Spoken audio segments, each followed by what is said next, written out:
Bonsoir, il est 20h en Guinée. Bienvenue dans cette édition d'information. Les titres. Un jeune battu à mort ce mardi à Koloma sur le Primo dans la commune de Ratoma, Ouri Belaba, est accusé de vol dans une concession à Demoudou-Labafon. Selon les témoins, l'acte a été condamné par le responsable de la police technique et scientifique qui promet de sévir contre ceux qui l'ont commis. À suivre. Quelques semaines après l'incendie, les sinistrés de Dabondi font face à une vie difficile. Ils ont du mal à reconstruire leur lieu de travail par manque de moyens financiers. Les centaines de maîtres et apprentis se demandent quoi faire pour pouvoir redémarrer leur activité. C'est tout pour les titres.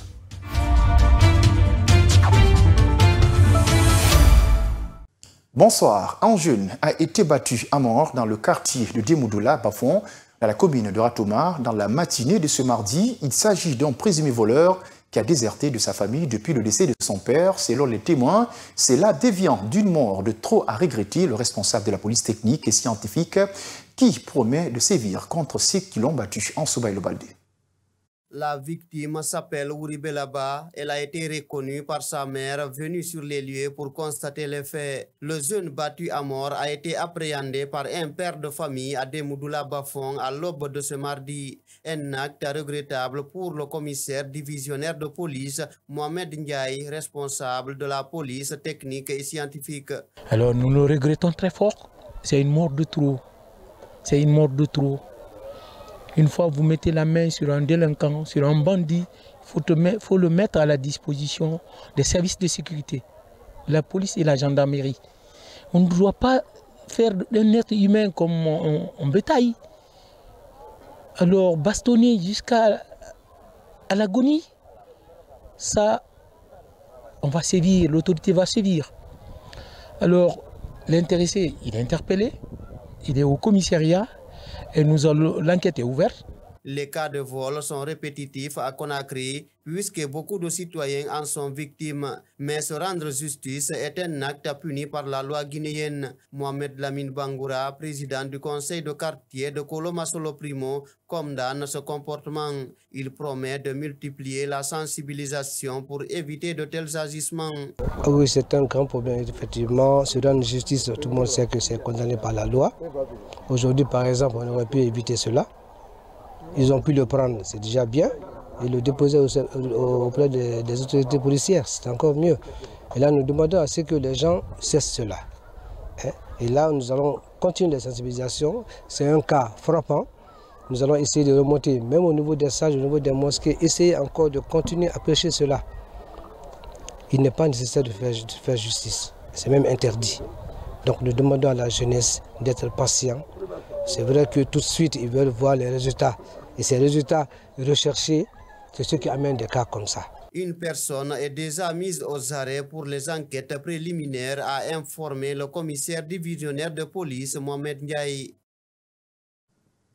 Le 20 février 2025, un protocole d'accord a été établi entre la Direction générale des douanes, la Chambre de commerce et la Direction nationale du commerce intérieur et de la concurrence. Cet accord visait à faire baisser les prix des denrées de base en Guinée à l'approche du Ramadan et du Carême. Cependant, 5 jours après sa signature, il n'y a eu aucun changement dans les prix des denrées alimentaires sur le marché et qui indique peu de progrès vers la réalisation de son objectif. Amanatou Diallo et Ansoubaïlo-Baldé. Pour alléger le fardeau des ménages en période de pénitence, un protocole récent suggère de réduire les prix des produits de première nécessité tels que le riz, l'huile, le sucre, le poulet, les oignons et la farine. Bien que cette initiative soit louable dans son intention de soutenir le bien-être de la population, elle n'a pas encore eu d'impact significatif sur le marché guinéen, selon Mariam Bailo Diallo. L'efficacité de ces mesures reste à voir, car les familles continuent à faire face à des défis économiques.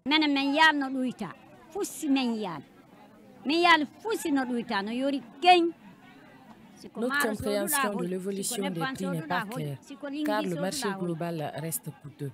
Les produits essentiels comme le riz, l'huile et le poisson sont hors de prix pour beaucoup. La situation est devenue désastreuse. Lorsque les individus luttent pour s'assurer une alimentation de base, ils dépassent la simple pauvreté en entrant dans un état de misère. Mabintou Touré, vendeuse de riz au marché de Bonfi, n'est pas au courant de la signature récente d'un protocole sur les règles commerciales. Elle affirme que les prix de ces produits n'ont pas encore changé. Cependant, il est crucial qu'une équipe de la Direction nationale de commerce, de la Chambre de commerce et de l'autorité douanière soit présente sur place pour contrôler la bonne exécution de ce nouveau protocole. Assurer la transparence de l'efficacité de la mise en œuvre est vital pour les vendeuses comme Mabintou et les consommateurs qui comptent sur les prix stables. Nous achetons du riz pour 350 000 et le vendons au prix de 7 000 par kilo. Malheureusement, il faut parfois plusieurs jours pour épuiser notre stock. La vente de ce riz est essentielle pour nous permettre de subvenir aux besoins de nos familles. Cependant, à l'approche du Ramadan et des dépenses qui l'accompagnent, dans le contexte économique actuel, il sera difficile de se procurer suffisamment de nourriture.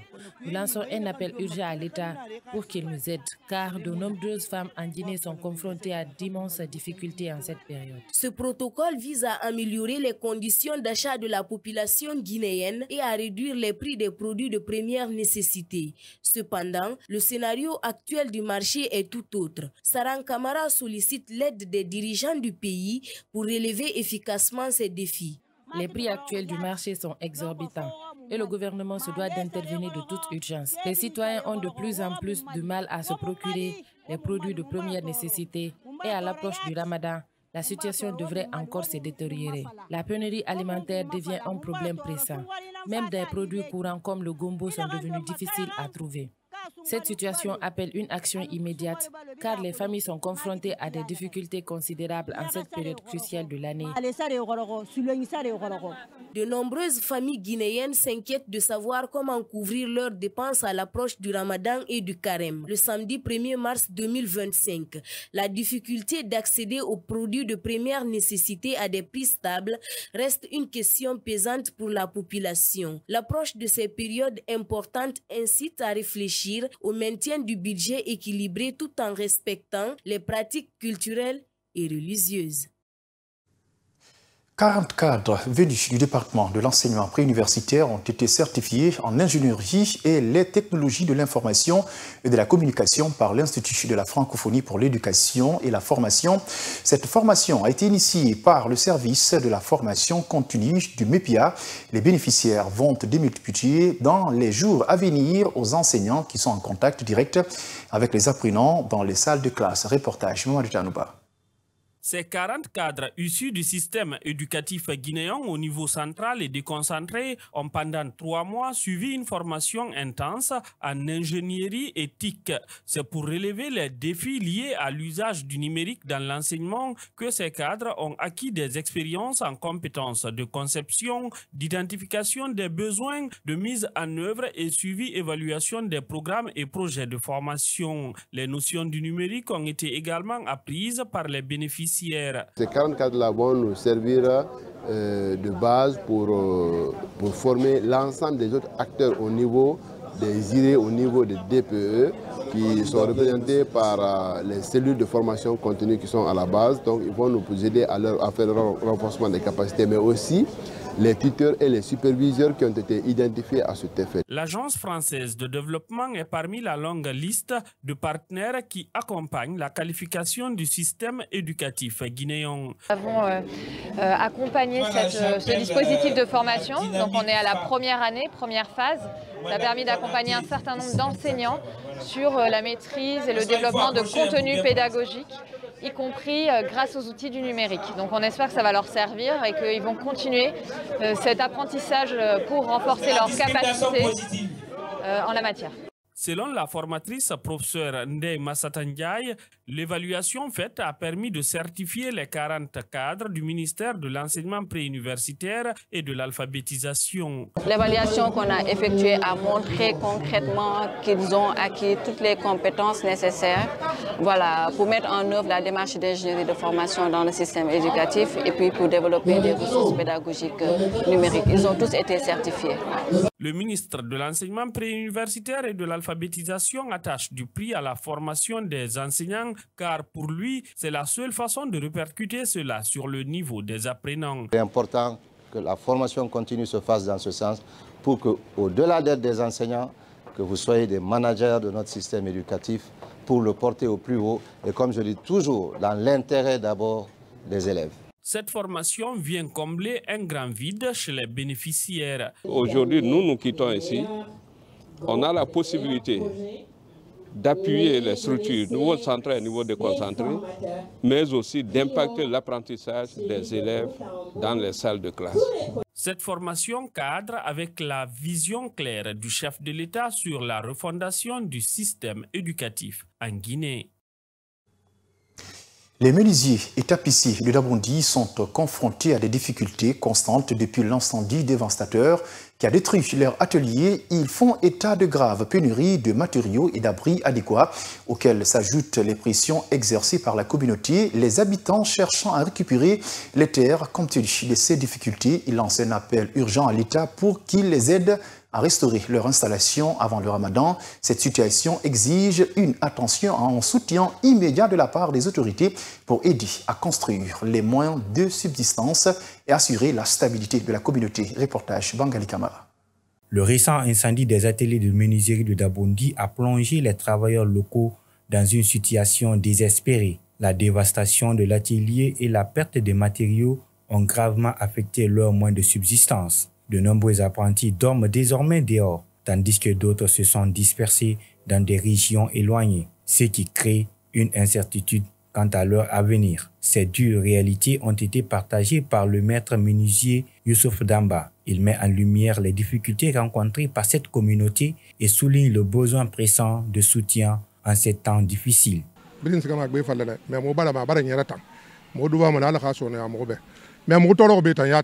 Beaucoup de nos apprentis sont aujourd'hui sans abri. D'autres se sont dispersés. Autrefois, nous comptions plus d'une centaine d'apprentis. À l'approche du Ramadan, les travailleurs ont contacté les autorités pour demander de l'aide et des réparations pour leurs locaux dévastés, exprimant un sentiment de perte. Cependant, ce maître menuisier rapporte que leurs appels sont restés sans réponse. L'absence de soutien à un moment aussi important soulève des inquiétudes quant au bien-être de la communauté et à l'urgence d'une aide appropriée. Nous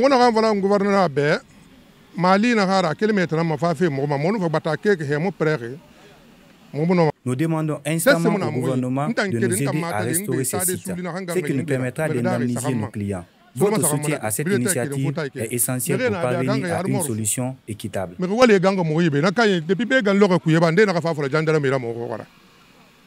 Des incompréhensions communautaires ont conduit à des appels au départ de certains occupants. En réponse, Amara Touré, président de l'Union nationale des menuisiers et tapissiers, a exprimé sa désapprobation. Il affirme que la propriété en question appartient à l'État et souligne sa présence depuis plus de 3 décennies. On est empêché par 2 choses. C'est-à-dire, la première des choses qui est primordiale, c'est le manque de moyens. C'est le manque de moyens. Sinon, on a été reçu par Madame la gouverneure. Elle nous a moralisé. Elle nous a dit vraiment qu'ils vont essayer de voir tout ce qui peut arriver. Mais la deuxième des choses, c'est manque d'incompréhension par rapport aux riverains. Vous savez, l'entourage, certains pensent que comme c'est un domaine de l'État et ils sont à l'entourage, ils pensent que c'est pour eux. Le 12 février, un incendie dévastateur a frappé les ateliers de menuiserie de Dabondi, entraînant des pertes considérables et un grand désespoir. L'après-incendie met en lumière les circonstances dévastateuses auxquelles sont confrontées les personnes touchées. Le soutien de la communauté est crucial pendant cette période difficile pour aider à reconstruire et à redonner espoir. Selon le président de l'Union nationale des menuisiers et tapissiers de Guinée, plus d'1 milliard de francs guinéens perdus pour les 45 ateliers incendiés. Amara Touré a déclaré par la même occasion qu'il bénéficie d'aucune aide. Jusque-là, il est au micro d'Ansoubaï Lobaldé. Effectivement, nous avons évalué en termes de pécuniaire. Après, parce que je vous informe d'abord, quand il y a eu l'incendie, on a mis des commissions en place. L'une des commissions était la commission de recensement, identification des victimes, des ateliers, des matériels. Cette commission a été composée de 4 équipes. c'est-à-dire l'Union nationale des menuisiers et tapissiers de Guinée dont je préside, la filière bois, l'ODIB, les victimes eux-mêmes, plus une direction nationale qui a l'environnement qu'on appelle la direction nationale de catastrophe. Donc après leur recensement, nous avons essayé d'évaluer un peu le dégât. Pour votre information, le dégât, la perte va jusqu'au-delà d'1 milliard. Parce que vous n'êtes pas sans savoir que la partie qui a été consumée par le feu, c'est pas seulement de la menuiserie, c'est un centre c'est comme si c'est un magasin pour nous. Pas pour nous seulement, mais presque toute la menuiserie de l'environnement, Koya, Dubreka, ils viennent tous préparer là-bas, ils viennent garder là-bas, ils gardent là-bas, c'est-à-dire, c'est quand le travail est presque fini, ils prennent, ils envoient dans les ateliers. C'est comme là où il y a l'exposition, par exemple. À Kindia, un incendie s'est déclaré hier à la station Total Énergie de Yéoulé dont la cause n'a pas encore été identifiée. Heureusement, aucune victime n'est à déplorer, mais l'incendie a causé quelques dégâts. Le feu s'est déclaré dans une machine de pompage, mais a été rapidement maîtrisé par les riverains avant l'arrivée des pompiers situés au centre de la ville, près du commissariat de police et du marché principal. La panique s'est répandue parmi les citoyens qui ont rapidement évacué les environs. Notre correspondant Siba Toupouvougui a recueilli des témoignages pour mieux comprendre cet événement tout blanc.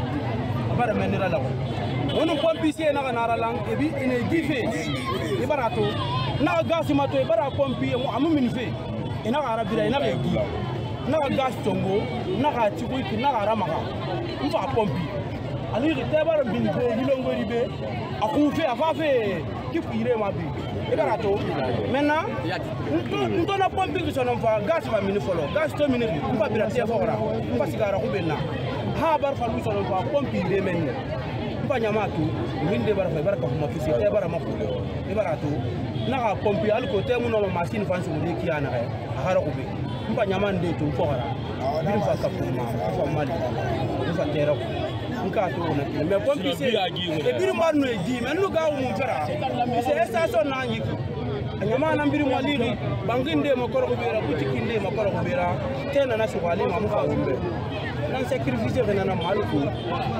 kali mudino matera Aujourd'hui, nous mettons à l'honneur un artiste qui a marqué la scène musicale guinéenne.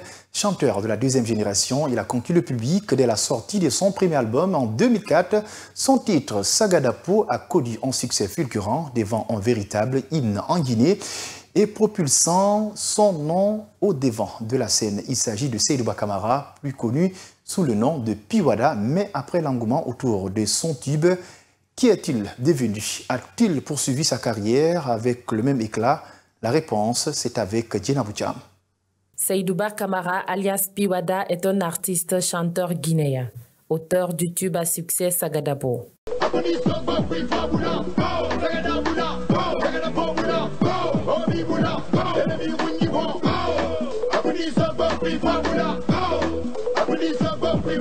Il sort son premier album en 2004 et tient un concert dédicace avec succès. Aujourd'hui, cet artiste autrefois convoité a perdu sa popularité au fil des années. Malgré une longue absence, Piwada compte revenir sur la scène musicale guinéenne.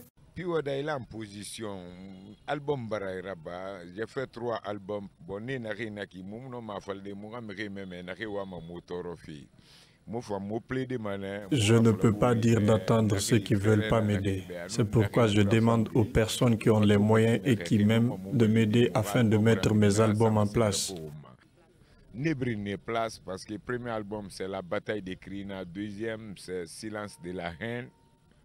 Troisième, c'est Piwada, Piwada. Des albums déjà prêts dans Le Silence de la haine, un titre qui pour lui explique son ressenti. Dans cet album, l'artiste dénonce et narre son chagrin. Bon, j'étais fâché contre eux, j'ai fait un morceau contre eux. parce que c'était des malades qui voulaient nous trahir, on nous a fait les bêtises, on nous a minimisé.